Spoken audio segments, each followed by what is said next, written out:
नमस्कार, मैं हूं प्रीति रघुनंदन। आप देख रहे हैं पत्थर की लकीर। आज शुरुआत कर रहे हैं एक सुपर एक्सक्लूसिव खबर से।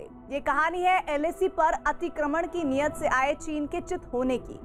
अब तक देश ने जाना कि एलएसी पर भारतीय सेना ने चीन को उसकी हद दिखाई और मजबूर किया कि चीन वापस लौट गया। लेकिन आज न्यूज 18 आपको दिखाने जा रहा है चीन को भारतीय जाबाजों ने कैसे चित किया। न्यूज 18 पर आज देखिए एलएसी के सबसे बड़े रणनीतिकार ने कैसे बनाई चीन को चित करने की रणनीति।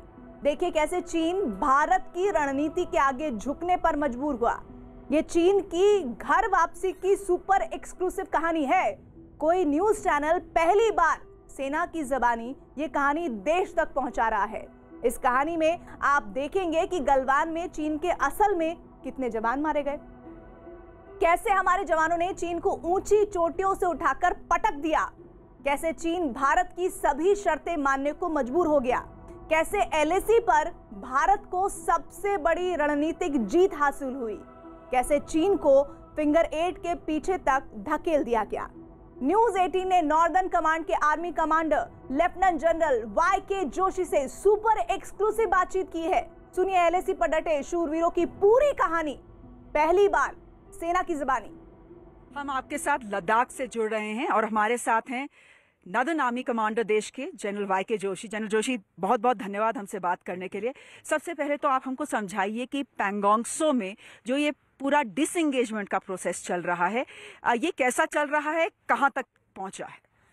ओके श्रेया, ये जो पैंगोंग त्सो इलाके में डिसएंगेजमेंट का प्रोसेस चल रहा है, ये 10 फरवरी को शुरू हुआ है और आज तक मतलब एज ऑन टुडे बिल्कुल स्मूथली कंडक्ट किया जा रहा है। दोनों आर्मीज अपना अपना काम कर रही हैं और निभा रही हैं। हमने ये डिसाइड किया था कि ये जो डिसएंगेजमेंट प्रोसेस है ये हम 4 स्टेप में करेंगे और स्टेप 1 में जो हमारी बख्तरबंद गाड़ियां हैं, जो ए व्हीकल्स हैं, टैंक्स हैं, वो दोनों डिसएंगेज होंगे, जो कि हो चुके हैं और दोनों तरफ ने अपना अपना मतलब हिस्सा किया है और इसको निभाया है। स्टेप 2 और स्टेप 3 में जो हमारी इन्फेंट्री है जो नॉर्थ बैंक और साउथ बैंक के ऊपर डिप्लॉयड है वो डिसएंगेज होनी है। और स्टेप 4 जो आखिरी स्टेप है उसमें जो हमारी कैलाश रेंज के ऊपर जो हमारे ट्रूप्स डिप्लॉयड हैं रजांगला और छिंगला पास के ऊपर, वो डिसएंगेज करेंगे। और ये हर स्टेप के बीच में हम पूरा मॉनिटरिंग कर रहे हैं, वेरिफिकेशन कर रहे हैं, एक दूसरे के साथ मिलकर बातचीत कर रहे हैं और शाम के टाइम दोनों को एक दूसरे को यकीन दिलाते हैं कि दोनों ने अपना अपना हिस्सा सही तरीके से कर लिया है। अगर किसी को कोई डाउट होता है तो वो हम उनको पॉइंट आउट करते हैं और वो अपनी कार्रवाई करते हैं, फिर हम अगले स्टेप के ऊपर या अगले दिन की कार्रवाई शुरू करते हैं। सर, 9 महीने का स्टैंड ऑफ रहा है, आपको उम्मीद थी कि ये सारी कार्रवाई जो है ये इतनी झटपट हो जाएगी?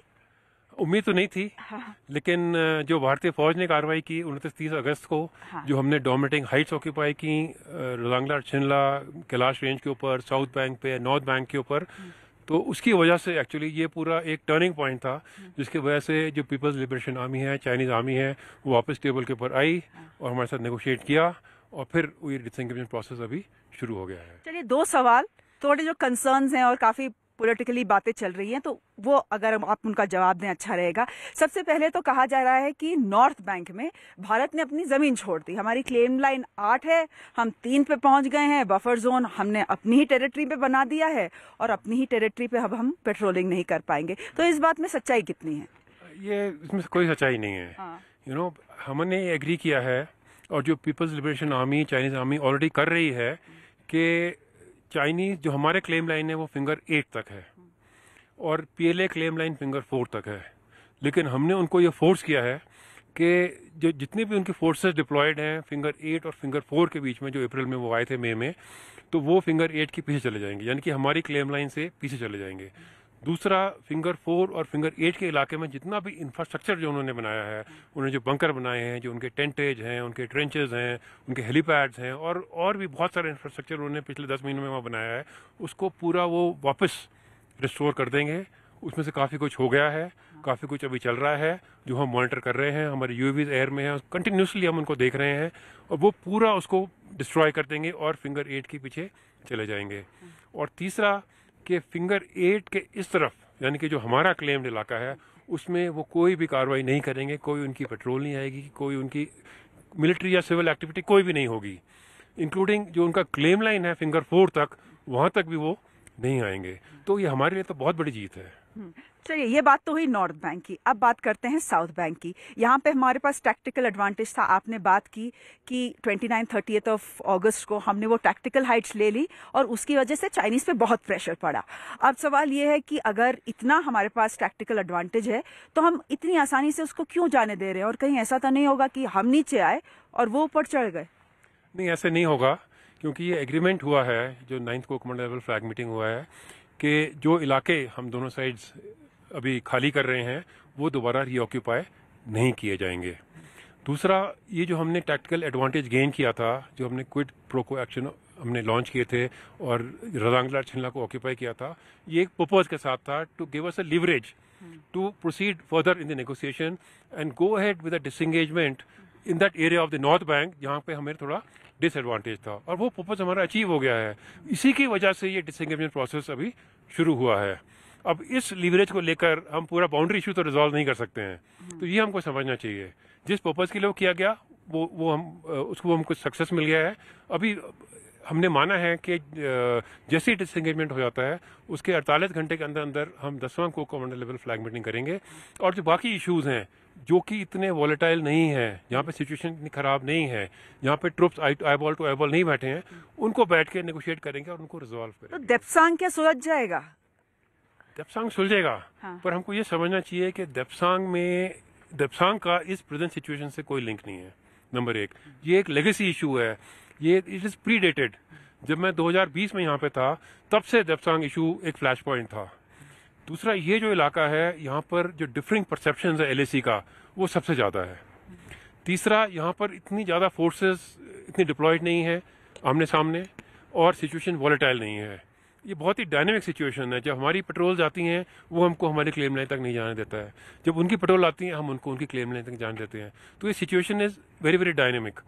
तो हमने ये एग्री किया है कि हम इस को कमांडर लेवल फ्लैग मीटिंग के बाद जो भी नेक्स्ट हमारी 10वीं होगी उसमें हम इस इशू को भी बातचीत करेंगे और डिसाइड करेंगे कैसे इसको रिजॉल्व करना है। सर, आपने तो एक बड़ी जंग देख रखी है, कारगिल हीरो हैं आप, आपकी कहानियां हम सब ने सुनी है।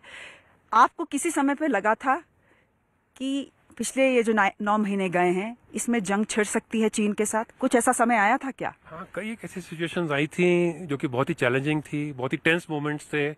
29-30 को जब हमने रजांगला छिनला की हाइट ऑक्यूपाई की, तो न केवल हमारी इन्फेंट्री बल्कि हमारी आर्मर्ड टैंक्स, हमारी बीएमपी जो मैक फोर्सेस हैं, उन्होंने भी इस इलाके को पूरा ऑक्यूपाई कर लिया था। और ये इलाके में हमने टोटल सरप्राइज अचीव किया था। मतलब उनको, जो चाइनीज आर्मी थे, उनको बिल्कुल पता नहीं लगने दिया और हम उनके ऊपर आकर बैठ गए। अब वो चाहते थे कि वो वापस आकर इस इलाके के ऊपर खुद हमारे सामने आकर बैठ सके, पर हमारे लिए उस वक्त गलवान हो चुका था। हमारी रेड लाइंस जो थी वो ड्रॉ हो चुकी थी, हमको बिल्कुल फ्री हैंड दे दिया गया था। तो हमको ये मंजूर नहीं था कि उनके टैंक आकर हमारे सामने आए। तो इस सिचुएशन में 31 की रात को जब हमारे ऊपर, हम टैंक के ऊपर बैठे थे, हम टोटली डिप्लॉयड थे और वो अपने टैंक्स लेकर ऊपर आ रहा था, तो जो हमारा टैंक का गनर था या जो हमारा एंटी टैंक गाइडेड मिसाइल वाला अपने टेलीस्कोप से पीएलए के टैंक को आता हुआ देख रहा था, उसके लिए तो बहुत आसान था कि वो ट्रिगर दबा देता, जो उसको उसके लिए ट्रेन किया गया है। लेकिन वो ट्रिगर को ना दबाना, उसके लिए बहुत ही आपको बहादुरी, बहुत ही करेज, बहुत ही डिटर्मिनेशन चाहिए, जो कि हमारे सोल्जर्स ने ग्राउंड पे दिखाई, और हम इस सिचुएशन को, इस वॉर को एक्चुअली उस दिन अवॉइड कर सके। आपने गलवान की बात की। अभी तक भारतीय सेना ने हमें ये नहीं बताया, एस्टिमेशन आपके पास है कि गलवान में चीन के कितने सैनिक मारे गए? कुछ बता सकते हैं आप उसके बारे में हमें? हाँ, तो मैं इसको गेस नहीं करना चाहता हूँ, लेकिन मैं ये जरूर बताना चाहता हूँ कि जब ये सिचुएशन हुई तो हमारे जो ओपीज थे ऊपर बैठे हुए ऑब्जर्व कर रहे थे सिचुएशन को, उन्होंने देखा कि कई एक जो चाइनीज आर्मी की कैजुअलिटीज को उठा के ले जाया जा रहा था, 50 से ऊपर थी, पर वो फेटल थी कि इंजर्ड थे, ये मैं नहीं कह सकता। तो मैं कोई फिगर पे उंगली नहीं रखूंगा, लेकिन काफ़ी उनकी कैजुअलिटीज हुई हैं। और हाल ही में आपको पता है कि रशियन एजेंसी है तास, उन्होंने एक फिगर 45 चाइनीज आर्मी की कैजुअलिटीज बताई है। तो I think that could be a good figure to go by. उससे ज्यादा भी हो सकता है? ज्यादा भी हो सकती है, एब्सोल्युटली। मेरा आखिरी सवाल, इस समय आपको सैनिक देश की सेना के सैनिक तो देख ही रहे होंगे, उनके परिवार भी देख रहे होंगे, आप उनसे कहना चाहते हैं, कुछ कहना चाहते हैं, जो लोग इन पहाड़ों में डटे रहे? एक अग्रेसिव बुली था हमारे सामने, फिर माशाल्लाह माहौल, वेदर जो था वो भी बहुत खास नहीं था, -45 -50 डिग्रीज में रहे हैं। उनसे और उनके परिवारों से आप कुछ कहना चाहेंगे? तो मेरे लिए ये बहुत ही फख्र की बात है, बहुत ही गर्व की बात है कि हमें ये जो सक्सेस मिला है, ये जो जीत मिली है, जिससे कि हमने स्टेटस को एंटे को रिस्टोर कर रहे हैं और चाइनीज़ आर्मी वापस बिना कुछ हासिल किए डिसंगेज करके वापस जा रही है। ये मुमकिन हो पाया है केवल जो हमारा सोल्जर है, जो हमारे जूनियर लीडर्स हैं, हमारे JCOs हैं, कंपनी कमांडर्स हैं, यंग CEOs हैं, उनकी बहादुरी, उनकी ग्रिट, उनकी डिटर्मिनेशन की वजह से एक तो चाइनीज़ आर्मी, दूसरा जो हाई एल्टीट्यूड एरिया इलाका है, टेम्परेचर -40 डिग्री टेम्परेचर, मतलब आप इमेजिन कर सकते हैं। तो ये सक्सेस हमको केवल उनकी बहादुरी के कारण हम अचीव कर पाए हैं, और जो उनकी फैमिलीज अपने जवानों को सपोर्ट किया इस सिचुएशन में, तो all the credit goes to them. जिन Joshi, thank you very much for joining us. हमसे बात करने के लिए बहुत बहुत धन्यवाद। Thank you. श्योर। तो आप देख रहे थे नॉर्दर्न कमांड के army commander lieutenant general YK Joshi से सुपर एक्सक्लूसिव न्यूज 18 की बातचीत। फिलहाल वक्त है एक ब्रेक का, लेकिन ब्रेक के बाद आपको दिखाएंगे टूल किट वाली टेरर किट के 10 किरदार। न्यूज 18 सुपर एक्सक्लूसिव रिपोर्ट, देश की सरकार और देश के लोगों से जुड़ी ये खास रिपोर्ट एक छोटे से ब्रेक के बाद।